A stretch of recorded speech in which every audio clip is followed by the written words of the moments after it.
Bienvenidos a nuestro primer programa. No es el primer programa con el que estoy con mi compañero Esteban Novillo, pero sí que va a ser el primer programa para nuestro invitado. Esteban, bienvenido. ¿Qué tal? Pues de hecho, bueno, hasta hemos tardado un poco más en empezar a grabar porque ya estamos hablando de todo lo que nos tiene que contar en el programa y hemos dicho hay que empezar y que lo cuente porque si no nos quedamos sin programa. Y es que Fernando López es compañero de profesión nuestro, periodista, ahora más dedicado a la parte de la empresa, pero tiene muchísimas anécdotas que contarnos. Bienvenido, Fernando. Hola, bien. Muchísimas gracias y buenos días. Queríamos empezar lo primero porque, bueno, sabemos que eres periodista, que ahora te dedicas más al ámbito de la empresa, pero ¿por qué decidiste ser periodista? Pues fue de casualidad, sinceramente. Mira, yo realmente mi vocación era ser médico, pero bueno, en aquellos momentos había que estudiar, no se podía, cuando terminé el COU, pues bueno, no pude seguir estudiando en aquel momento, pues porque bueno, había que trabajar, ¿no? Eran situaciones personales y tenía que trabajar. Entonces me quedé un poquito ahí y empecé a trabajar de puñetera casualidad en una agencia de prensa que se llamaba Radial Press. Entonces, bueno, me contrataron allí y yo realmente no sabía ni lo que era. Cuando empecé a trabajar en el tema y a partir de ahí me gustó, me enganchó el periodismo y bueno, y ya fue una forma de continuar, ¿no? Pero ya te digo, fue de casualidad, no fue por vocación que tenía yo, no, no. Simplemente luego cuando vives el periodismo, estoy hablándote del año 79, 80, pues era un periodismo que enganchaba muchísimo porque era algo muy objetivo y era muy interesante y bueno, y también era una forma de avanzar. Además eran, por así decirlo, los inicios de la comunicación como la conocemos ahora mismo, Efectivamente, ¿no? Eran los inicios de la comunicación, era una forma de vivir una vida apasionante, porque viajabas, te movías muchísimo, conocías a muchísimas personas, y eso sí que me gustó. O sea, yo creo que me gustó un poco lo que en sí llevaba el periodismo para luego ejercerlo, pero no fue anterior, ¿sabes? Estamos viendo, bueno, algunas fotos pasar y me gustaría que nos hablases de España Insólita. Sí. Que bueno, habrá algunos espectadores que le tengan un poco perdido qué es eso de España Sí. Insólita, entonces me gustaría que nos lo rescataras. Pues mira, te lo cuento. Yo empecé haciendo Corazón. Empecé haciendo Corazón porque trabajamos en una agencia de prensa y quien más pagaba por un reportaje era la revista Hola, Semana, 10 minutos, lecturas. En aquel momento el periodismo del Corazón era muy bonito porque no era visceral. Entonces, pues ibas a casa, llamabas a Rocío Dúrcal, tenía su teléfono, te ibas a su casa, pasabas un día con ella, con sus hijos, haciendo una barbacoa y hablabas de sus proyectos y de lo que tenían que hacer. Y eso a las revistas, pues te lo valoraban muy bien y lo hacían. A partir de unos años la cosa se empezó a poner ya a girar por unos derroteros que a mí no me gustaban. Y entonces ya si tú no hablabas de con quién estaban o qué hacían o no sé qué, temas ya más personales, pues mira, ya no valía. Y como yo vendía los reportajes, me daba cuenta que ya no interesaban. Entonces, ¿qué ocurrió? Que, además, os lo digo, yo era muy mal periodista del Corazón, muy malo. Tan malo, como os decía antes, porque yo cuando ibas por las noches por ahí a hacer una sección que se llamaba Las Noches de Madrid, y yo veía a un famoso que estaba liado por ahí con alguna, y le hacíamos unas fotos, luego te venía y te decía, oh, tío, me has pillado, por favor, que no sé qué. Me daba pena, le daba el carrete. Por lo menos que lo tuviera el de recuerdo, ¿no? Sí, pero claro, luego te regañaban en la agencia. Pero has pillado, tú eres tonto si eso vale un dineral. Yo no me voy a meter en eso y tal. Entonces dije, mira, esto no me gusta. Y empezamos a hacer una sección que se llamaba para 10 minutos España Insólita. Y eso era buscar por los periódicos de provincias. En los anuncios, ¿no? Me En han los contado. anuncios, claro, en los de anuncios periódicos. te cogías los periódicos tan preciosos y tan maravillosos que ya no existen. El otro día hasta el Correo de Andalucía me dicen que se ha cerrado. Pues nos cogíamos los periódicos y te ponías a buscar en el Correo, en Bilbao, por ahí, cosas insólitas, cosas que todavía ocurrían en la España profunda. Te cogías tu cochecito, tu Ford Fiesta, te ibas para allá, conocías a gente maravillosa y bueno, pues igual te ponías a hacer ovnis, que veías que iban a hacer una caravana de mujeres. Eso. Eso queremos que lo comentes un poco, sí, porque pues lo de la eso caravana de mujeres a mí me parece insólito, bueno, de verdad. Eso lo que pasa es que fue lo que tuvo más repercusión. Pues nosotros igual hacíamos un avistamiento ovni, donde iba una asociación allí a ver si veíamos un ovni, a cosas de extraterrestres, o cuando empezaba la iridología, reflexología, todas las medicinas alternativas, pues las hacíamos.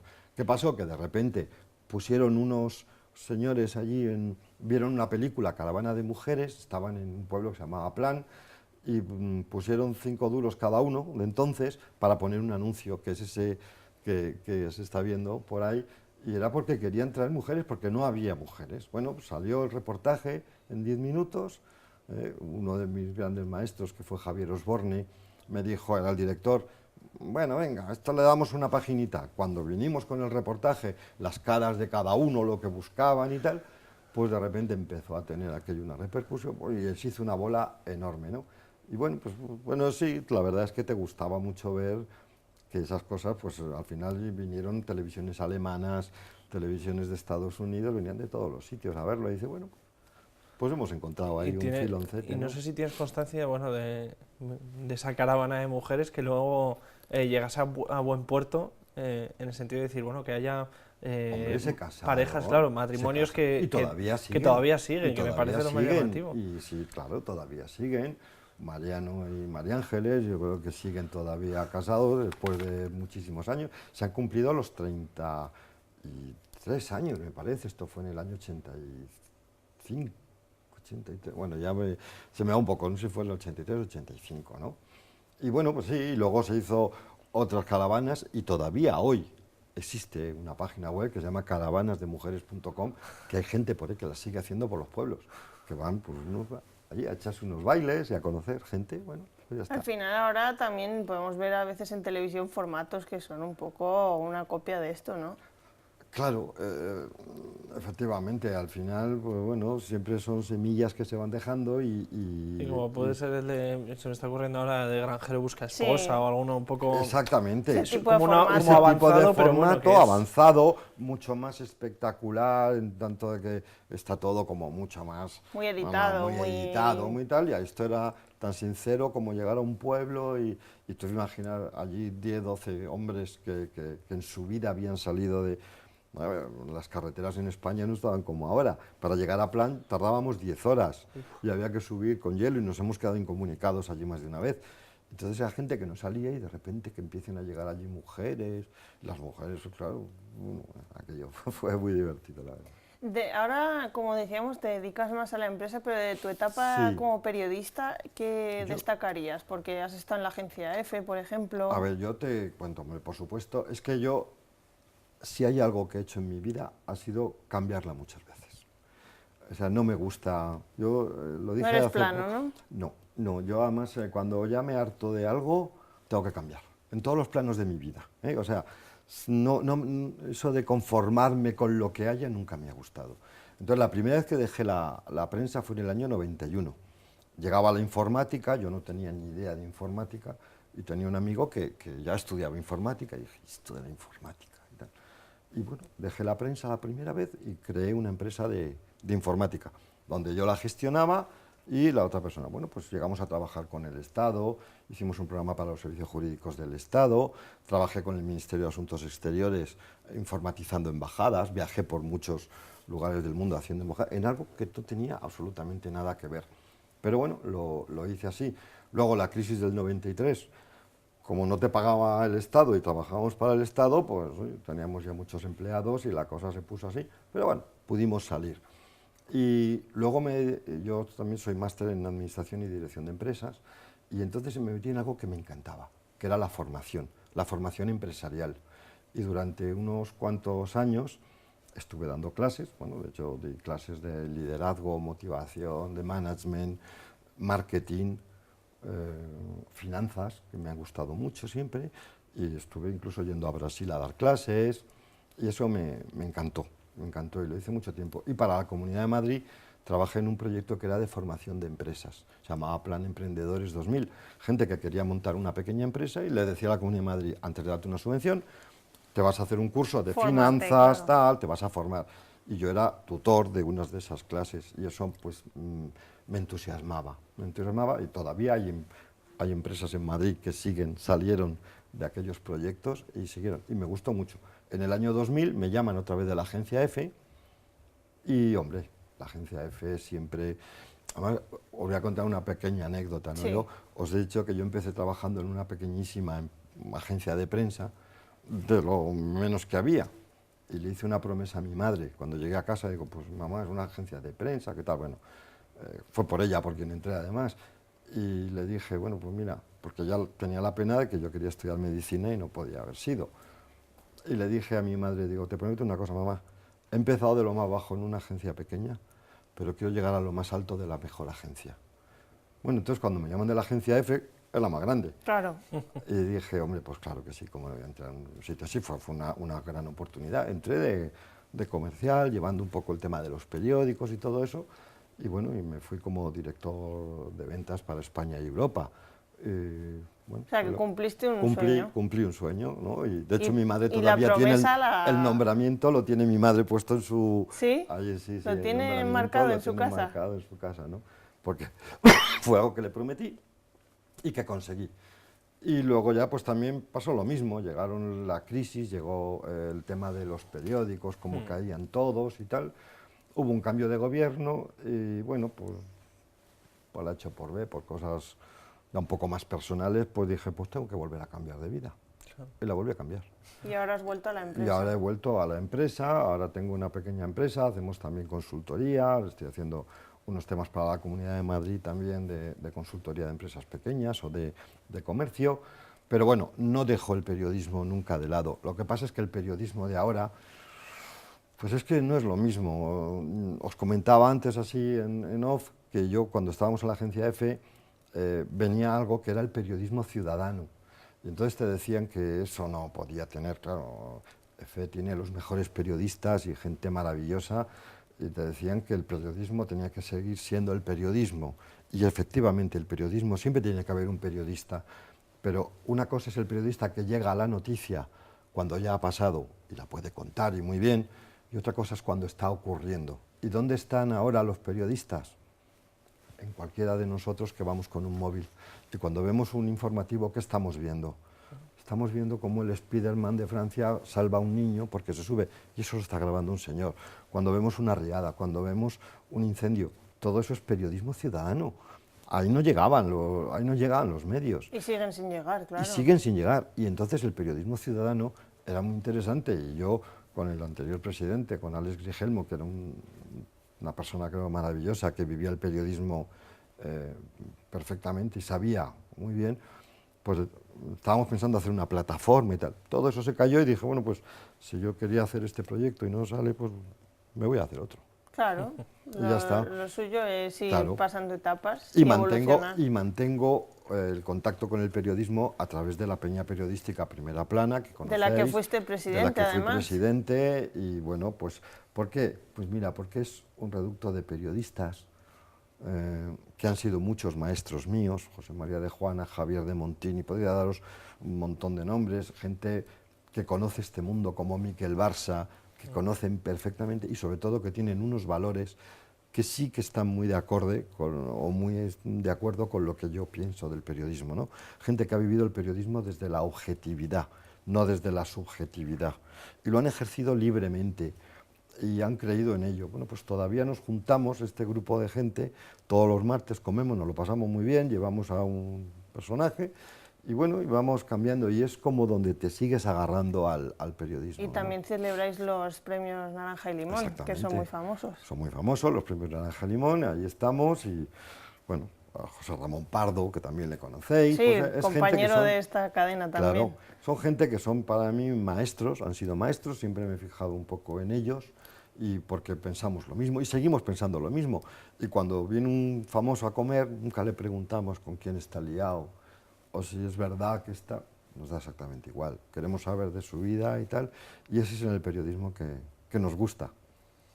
Hoy, bueno, es curioso porque nuestro invitado se está librando del cuestionario al momento, sí, pero sí, porque lo está haciendo aposta. Pero porque es muy interesante lo que nos estás contando, y sí que es verdad que, bueno, hay una pregunta que a mí me gusta, que es ¿cuál es el día o cuál ha sido el día más raro de tu vida? ¿Más raro? A mí me gustaría que contaras, hemos estado hablando antes de entrar al programa de un suceso que tuviste. Ese fue el día más raro de mi vida. Que te iba a decir, digo, con diferencia. Me parece complicado que haya algo más raro, sí, que o eso. más o más difícil, Pues más... nada, te lo resumo Sí. en 2 minutos. Yo trabajaba para la agencia Radial Press y entonces, en aquel momento, claro, las comunicaciones no tienen nada que ver, ahora va todo por WhatsApp y va rápido, pero teníamos una representación de la agencia Sipa Press, que es de mucho prestigio, francesa, como Magnum, todas estas grandes agencias, y íbamos todas las mañanas a la Plaza de Castilla porque llegaba el tren Puerta del Sol, que salía a las 7 de París y llegaba a las 9 de la mañana a Madrid. A los del coche cama estaban sobornadillos, entonces se les daba un sobre, decía, para Radial, para la agencia Contifoto, para la agencia. Y nosotros estábamos por la mañana, oye, mi sobre, y te daban el sobre. Te ibas al coche, hacía fresquete, abrías el sobre y te encontrabas un montón de reportajes. Bueno, pues esto es de Carolina de Mónaco, no sé dónde. Bueno, pues esto le puede servir a Ola. Pon esto, no sé qué, pues esto para lecturas. Y de repente aparecen unas fotos en blanco y negro y donde veo unos tíos encapuchados, un escudo detrás, Euskadi Tascatasuna. Y ya comienzas a preocuparte. Y no, al contrario, dije yo, ahí va. Lo que tenemos, ¿no? Era 21 de junio del 81, me parece que era, ¿no? Además, hasta rima. Y de repente dije yo, esto para un interview, cambio 16, la política, y en aquel momento la ETA estaba haciendo estragos en España, ¿no? Y cuando veo esas fotos digo, esto tengo yo que, esto puede valer dinero y tal. En ese momento me llaman a la ventanilla así, pum, pum, pum, y veo una placa de policía. Bajo la ventanilla, sí, y me dice, hola, buenos días, tío amabilísimo, vestido de paisano. Mire, yo es que soy policía, salgo de los juzgados de Plaza Castilla, voy a coger el 70, que estaba al lado, y le estoy viendo unas fotos, quería saber, pues por supuesto, me bajo del coche, se lo explico, mira, yo trabajo para la agencia Radial Press, esto es de la agencia, y es una rueda de prensa que ha dado la ETA en Francia, y tal. Bueno, me dice, bueno, dice, pues, si no te importa, me acompañas a los juzgados un segundo, son 5 minutos. Digo, ¿y el coche lo dejo aquí y tal? Sí, ningún problema. Pues dejo el coche, me voy con él, me ofrece un cigarro, vamos charlando, y cuando estamos entrando en los juzgados, yo le veo que el hombre andaba como nervioso, mirando para un lado y para otro. Digo, bueno, no sé, tendrá... Entramos, empiezo a ver que los grises entonces se iban poniendo por ahí. Pero bueno, yo tan tranquilo, yo con mis fotos aquí debajo del brazo, también aparte de las de la ETA, las de Carolina de Mónaco y todo eso también iban, ¿no? Y de repente pone brigada de guardia, oficial de guardia, no sé qué. Y me dice, espera un segundito que... Bueno, lo que tú me digas. Llama a la puerta y dice, a sus órdenes, mi brigada, que traigo un etarra. Me enganchan, me tiran al suelo y cuando me quiero dar cuenta estoy en el suelo y no sé cuántas metralletas pude notar en mi espalda. Madre mía. Te quedas alucinado. Bueno, yo cuento mi historia, yo vivo en Madrid, yo no sé qué. Yo soy tengo que decir una cosa, yo soy de la Real Sociedad, ¿no? Y lo llevo muy a gala, y además, pues, y en aquel año, encima ganamos la Liga. Entonces yo tenía mi escudo de la Real Sociedad aquí. O sea, que con más motivo se lo pensaron. Como que este tío es un etarra, que tal y que cual. Bueno, me tomaron declaración, yo pensé que eso se terminaba ahí. Me dicen, estiro los brazos, pum, pum, grilletes, al calabozo. Me meten incomunicado. Me ponen allí y yo decía, esto aquí qué está pasando. De repente, como a las 12 de la mañana, me entran 2 señores muy trajeados, muy guapos. Buenos días, con 2 o 3 grises. Yo tenía miedo de que... De que te fueran a hacer Hombre, algo. imagínate, y además diciendo, pero ¿qué voy a contar aquí? Y de repente se entran 2 y me empiezan a hacer preguntas. ¿Dónde estáis? No sé qué. ¿A qué comando perteneces? ¿Dónde vais a dar el próximo golpe? Y claro, no puedo responder ninguna. Yo tenía 20 años en aquel ¿no? momento y decía, pero que le juro que yo no he hecho nada, que yo no tengo nada que ver. Llamen por favor a la agencia, hagan esto, hagan lo otro. Pero por favor, que yo no tengo nada que ver. Que todos decir lo mismo, que aquí sois unos cobardes, pero luego fuera sois muy valientes y tal. Entonces yo en aquel momento que fumaba y tal, me da un cigarro el tío y le digo, ¿tiene usted fuego? Y hace así, dice, ¿y mi sangre te interesa? Con un ronzón de esos de... Digo, para nada y tal. Luego, cuando pasó el tiempo, me enteré, vi la imagen de un tal Amedo y Domínguez y dije, ahí va, esos los conozco yo.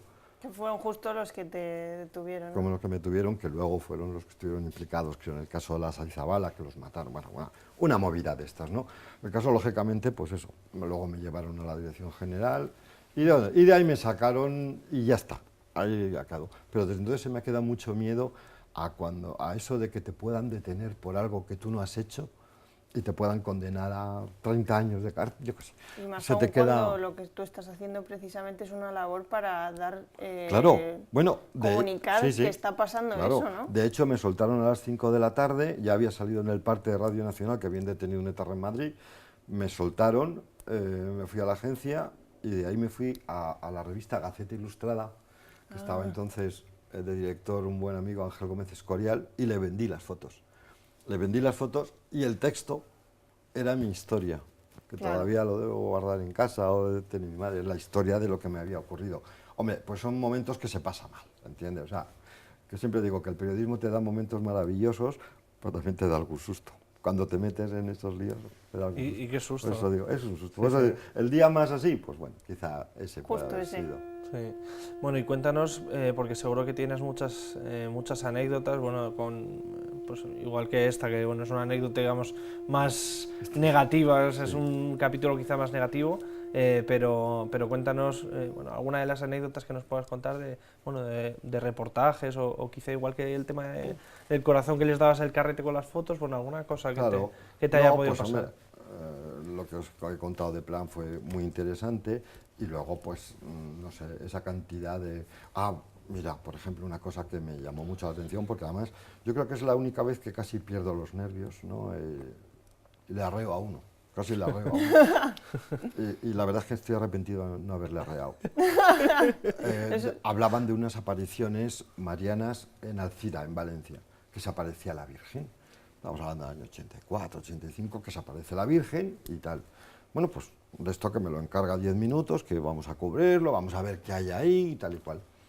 Llego allí a Alcira, a Valencia, y nos dicen que la aparición mariana es en el monte tal, y tal día se aparece la Virgen, y bueno, pues voy para allá, y nos quedamos impresionados de ver, pues, gente con una niña paralítica cerebral en brazos llorando, ver gente pues a la desesperada, gente con cáncer, gente con tal, que van por una procesión para ir a ver la aparición y a pedirle a la Virgen que cure a su niño o a su niña. Eso te impresiona. Luego te impresiona empezar a ver ya puestecitos, ya de la gente que se aprovecha, puestecitos con la Virgen, la aparición, no sé qué, no sé cuánto. Bueno, eso es el merchandising, ¿no? El merchandising, pero lo que impresionaba era ver, pues eso, a un padre llorando con una niña paralítica cerebral en brazos, o ver una niña de 4 años con cáncer, desahuciada de cáncer, cómo lo llevan y tal. Eso se te pone la carne de gallina. Cuando llegas al momento tal, pues llega un señor que era el iluminado, el que veía a la Virgen, había un olivo allí y tal. Y yo, pues, cojo la cámara y tenía unos altavoces, tenía ya el tío montado allí su historia. Y de repente, pues, se pone allí de rodillas. En aquel momento, es verdad, pues, son casualidades de la vida, lo vemos cuando vamos en coche muchas veces, que si está nublado el día y hay rayos del sol, pues se ven unos rayos, ¿no? En aquel momento, pues que el sol baja un poco y se ven los típicos rayos y tal. De repente allí todo el mundo, pero una explanada de gente enorme, se ponen todos de rodillas a decir en valenciano la mare de Déu. Así. Este hombre se pone de rodillas y entra como en trance. Y empieza allí unas cosas raras. Yo en ese momento digo, bueno, vamos a ver, cojo la cámara de fotos y disparo con el flash. Plaf. Y estaba así y hace, ahora no. Me sujetó un compañero. Claro. Ni trance, pero claro, era un sinvergüenza. Que se estaba inventando una aparición mariana. Y me sujetó porque le iba a haber dado una pata en la cara. O sea, pero porque la pena que me dio ver a esos padres creyendo que su hija se iba a curar y tal, eso duele. Un tremendo sinvergüenza, claro. Es un tremendo sinvergüenza, que el tío está en trance y te hace así y te dice, ahora no. O diciendo, no me saques así. Venga, tío, que te estás haciendo que es la voz de la Virgen que está ahí, que tal. Y aquel día me sujetó un compañero porque yo le quería ver. Y obviamente escribí que todo aquello era una farsa, que era tal, y era algún programa de radio, y al final quedó en nada aquello, pero da mucha pena ver a gente desesperada, con hijos. Pues Fernando, te has librado casi de todo el cuestionario, pero bueno, nos has contado, era lo que querías, ¿no? Porque como las no sabía de qué iba, digo, por si acaso. Claro, nos has preguntado antes y digo, como buenos periodistas no te lo vamos a revelar y claro, has hecho no, yo digo, por tu si labor. acaso me pillabais, digo, pues Hombre, eso siempre funciona, ¿no? Claro. Dicen que la mejor defensa es un buen ataque. Claro, yo hablo, ataco y ya Con las está. palabras se ataca muy bien, ahora es que además. si tenéis alguna que es una broma. No, hombre, muchas gracias, tenéis. Fernando. Has sido presidente de la Peña Primera Plana, muchas de las otras cosas que hemos comentado, pero ante todo eres periodista y empresario. Muchas gracias por estar con nosotros hoy en Déjate de Historias Televisión. Y ha sido un placer estar aquí. Y muchas gracias, Esteban Novillo, compañero también periodista, por estar con nosotros. Gracias y hasta la próxima. Y a todos vosotros os esperamos en la próxima edición de nuestro primer programa y no os olvidéis de ver Déjate de Historias Televisión.